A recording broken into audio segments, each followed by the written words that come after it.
tell you a little bit about what's on my little mind this Shabbat. So today, as I said, we read in Devarim chapter 30, verse 19. And this is what we read. I call heaven and earth to record this day against you, that I have set before you life and death, blessing and curse. Therefore, uvacharta b'chayim, choose life. You should choose life, that both you and your seed may live, that you may love the Lord your God, and that you may obey God's voice, and that you may cleave to God. For God is your life, and the length of your days, that you may live in the land that Adonai promised your ancestors, to Abraham, to Yitzchak, and to Yaakov, to give them. That's what it said in today's Torah reading. So what does it mean? Uvacharta b'chayim. What does that mean, to choose life? Sounds pretty easy. You choose to live. But while we may want to choose life over death, is life really ours to choose? How do you choose life? Once, when in Eretz Yisrael, we were in the children's cancer ward of Hadassah Hospital. And some of you were there with us. We went back in, I think it was 2014 or 4. I don't remember. I think it was 2014.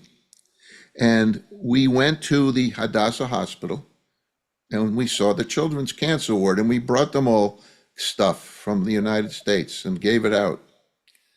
What a sight that was. Some of those youngsters, some of them, they were all innocent. They had their whole lives ahead of them. They were known to be medically terminal. But while I am sure they all wanted to choose life, how could they obey the mitzvah of uvacharta b'chayim? How could they choose life? How? I don't know how many of you remember the old shock jock who died a few years ago, Don Imus. He should rest in peace. He was a great entertainer. Always got in trouble, but he was trying to make us laugh. But he was the infamous radio and TV personality, along with his wife Deirdre and his son Wyatt. They ran a working cattle ranch for kids with cancer. It was amazing. He famously would tell these kids not to allow themselves to be defined by their disease. Hold on a second. I hear that, I don't know where it is, but I'll find it. There it is. Good. Okay, so he built this camp, and it was out in Arizona, and he built it from scratch, all these buildings, and the kids would come every summer, and and some of them were very far into their cancer. And he also took kids who had siblings who died of SIDS, where they die in the crib deaths. And because a lot of them had really hard time with life after that. But he famously would tell these kids not to allow themselves to be defined by their disease. They have cancer, they are not cancer. He successfully got them to do things that others told them they could never do because of their cancer. Imus had them feeding and riding horses, roping wooden cattle, and cleaning up after their animals. He insisted that they answer yes or no when asked a question. Yes or no, yes ma'am and no ma'am, yes sir and no sir. That's what they had to say. Couldn't go, yeah, that was unacceptable there. He made them learn manners. And when they left the cattle ranch to go back home and to school and to the hospital or whatever they were doing, they did so with a completely different worldview. They left obviously committed to choosing life. They chose life. Even so, Imus too often had to come on the air, and his voice was choked with tears, telling his huge national audience about one of his kids who did not survive. The Torah may command us, uvacharta b'chayim, to choose life, but like the terminal kids in Hadassah Hospital and the Imus kids who passed, did they really have a choice? How about those whose lives were taken not by natural acts, but by acts of anti-Semitic hatred, like the pages of our Jewish history? Look at those pages. They're littered with the most horrible of satanic acts that none of us wanted. None of us would have chosen those. These inhuman monsters who did it planned the most devious and detailed ways to take life, not to choose life. The Inquisition, the Crusades, the pogroms, the Shoah, and October 7th, and continuing on from there, and all the other acts of terrorism that continue to this day are examples of humans choosing to take, not to choose life. The unfortunate reality is that choosing death seems to be something that we humans have learned to do routinely. But choosing life? How realistic is it for the Torah to command us, uvacharta b'chayim, to choose life? Something that can never really be under our control. Never. Maybe the Torah should not have commanded us to choose things that we have no control over. Commanded us to only choose things we do that we have control over. That would have been much better. This mitzvah is clear and concise. Uvacharta b'chayim, choose life. So maybe we should take the time to understand what this mitzvah probably means, because it can't mean what it says. Surely the Torah would not command us to do the impossible. It's just not something the Torah would do. For starters, we know that human beings have a thirst for life. We also know there are those who are fascinated with death. We know that every human has a will to create and to destroy. Every human being. How many times have we gotten so angry we broke something, or threw something at the door, or whatever? Or yelled at somebody? We can't help it. Some find nothing wrong with destroying, and others, or destroying others, or even themselves. Some find nothing wrong with that. This is especially pronounced when we are young. In our youth, we have no appreciation of our own mortality, or anybody else's for that matter.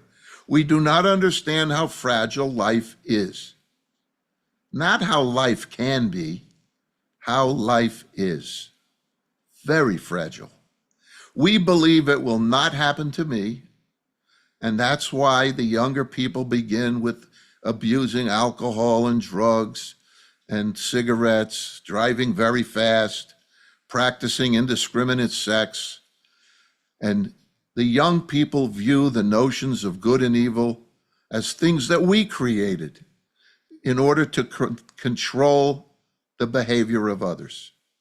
There is no good and evil. It's just us creating a model for controlling behavior. That's what they think. They simply do not see good and evil as natural constructs. When we tell them they did something wrong, they tell us we don't understand. Well, as a result, they become virtuosos in the art of rationalization, convincing themselves and others that nothing can go wrong because the long-term benefits of living moral and ethical lives are not as important as is getting an immediate thrill. We all know I'm telling you the truth. I mean, a lot of adults live that way too, but it starts when we're young.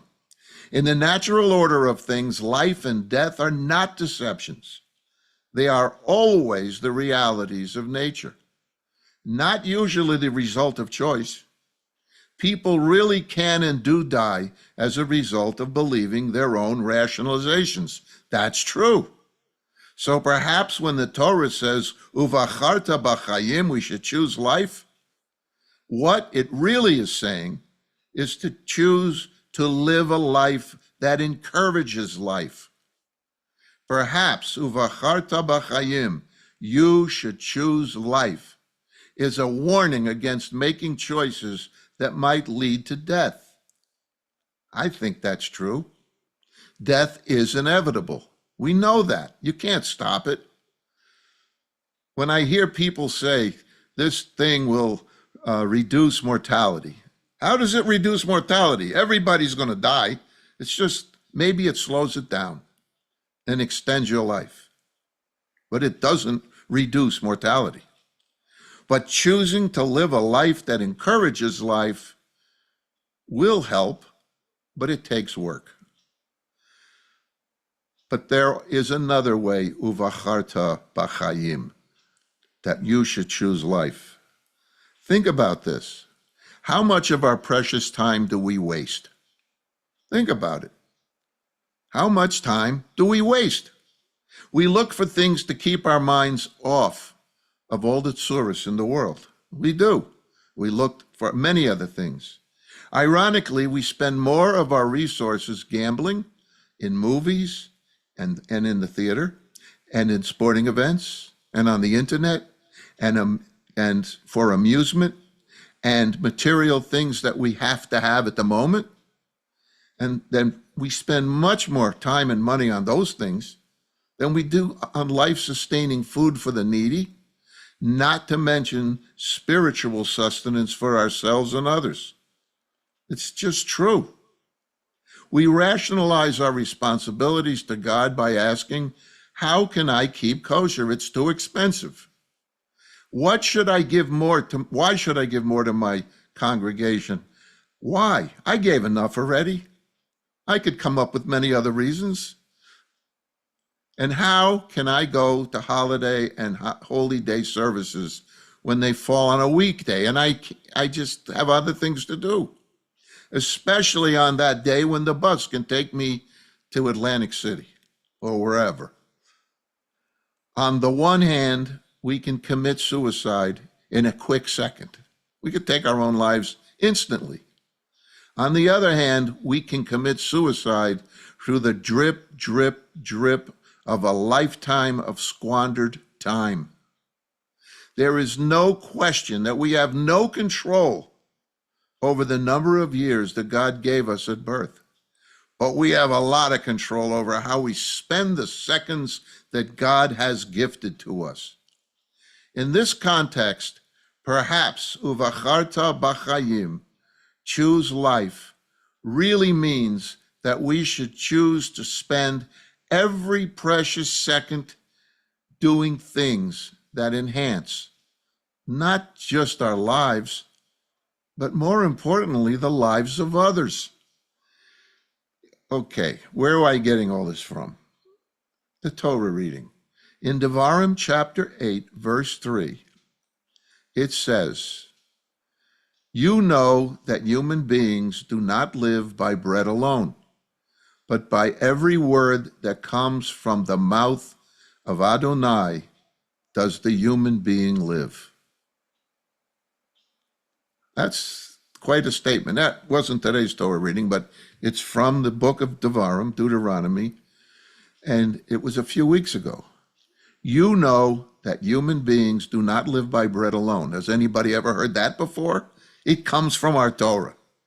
But by every word that comes from the mouth of Adonai does the human being live. We all don't hear the second part, but we always hear the first part. Yes, we need nature's bread to sustain us. There's no question about that. That is how we exist as biological beings. The difference between all the other biological beings and the human being is how we choose to invest our intellectual and spiritual gifts. Bread is only existence. But when we add compassion and love and justice and mercy, now and only now have we chosen life. There are so many stories that come from the concentration camps of the Shoah. Nobody expects pleasure because pleasure does not exist in hell. Nobody expects to gain power or money in hell either. So what was their reason to live? Perhaps those in the camps were searching for their reason to choose life. Even in that hell, they were looking for meaning, and many discovered that the meaning of their lives was to help others who were there with them. They worked hard, trying to add value to the lives of those around them. They wanted to serve a purpose. They wanted and were driven to have meaning in life. What's remarkable is that to so many, their own physical survival was not as important to them as doing things that would let their good deeds live on. They did things that would transform their horrible existence, living in hell, into making someone else's seem just a little bit better. That is a Jewish dream and a Jewish value, to make the world just a little bit better than the way we found it. They had no idea what their future might bring. They didn't know if they were going to live or if they were going to die, but they still chose life. What about those angels who ran into the World Trade Center on 9/11? They chose life, and they chose the lives to save of others. This is another example of this, of wanting to choose life. It is what those people did in the camps and those who ran into those burning buildings. That is absolutely what the Torah means by human beings do not live by bread alone, but by every word that comes from the mouth of Adonai does the human being live.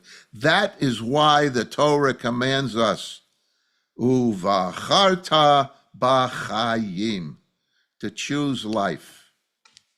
In the coming year, may we all learn this wisdom and to Uvacharta v'chayim, to choose life in that context, and how to do it for the rest of our lives. And I want to wish you all a Shabbat Shalom, a Shana Tova, and an Am Yisroel Chai.